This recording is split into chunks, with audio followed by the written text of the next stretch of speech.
Hello friends, আজকে আপনাদের সাথে শেয়ার করব পাঙ্গাস মাছের রেসিপি। আলু দিয়ে বেগুন দিয়ে আমি রান্না করব, সেটাই আপনাদের সাথে শেয়ার করব। আমি এই মাছটা আগে ভেজে নিব। মাছটা প্রায় 5 কেজির মতো ছিল। পাঙ্গাস মাছটা বাজার থেকে কাটিয়ে নিয়ে এসেছি। এটা একদম ভালো মতো ছিলে দিয়েছে, খুব সুন্দরভাবে, দেখতে খুবই সুন্দর লাগে। ওই উপরের যে চামড়াটা আসলে দেখতে ভালো লাগে না, ওটা ফেলে দিলেই ভালো। এখন আমি রান্নায় চলে গেলাম। মাছটা ভেজে রেখেছি। মাছে প্রথমে তেলে আমি পেঁয়াজ কুচি দিয়েছি, তারপরে পেঁয়াজ কুচিটা একটু ভাজা হয়ে আসলে আমি পেঁয়াজ পেস্ট, আদা পেস্ট দিয়ে দিলাম। পেঁয়াজ আর রসুন একসাথে পেস্ট করা সেটা, আর আদা। এদিকে আমি যে আলুগুলো দিব ওগুলো আমি একটু ভেজে সাইডে রেখে দিয়েছি। হলুদ গুঁড়া, মরিচ গুঁড়া দিয়ে দিলাম। এখন মশলাটাকে ভালো মতো কষিয়ে নিব পানি দিয়ে।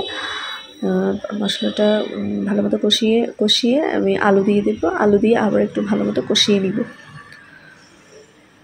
ভালো মতো কষিয়ে নিতে হবে মশলাটা। ভালোভাবে কষিয়ে একটু লবণ দিয়ে দিব। তারপরে একটু কষানো হয়ে গেলে আমি বেগুনটা অ্যাড করে দিব। এই বেগুনটা কিন্তু পাহাড়ি বেগুন।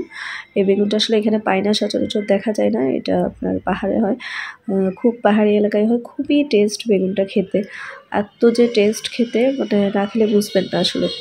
খুব ছোট ছোট বেগুনগুলি ছোট ছোট থাকে, বেশি বড় হয় না। দেওয়ার সঙ্গে সঙ্গেই আসলে নরম হয়ে যায়। পরে মাছগুলো দিয়ে দিলাম। তারপরে শেষে টমেটো দিয়েছি, ভাজা জিরার গুঁড়ো দিয়েছি নামাবার আগে, মানে প্রায় হয়ে আসলে তখন শেষে জিরা গুঁড়োটা দিয়েছি। লাস্টে এই যে ধনেপাতা দিলাম। খুবই টেস্ট হয়েছে, আপনারা খেয়ে দেখবেন, খেয়ে ট্রাই করে দেখবেন এইভাবে।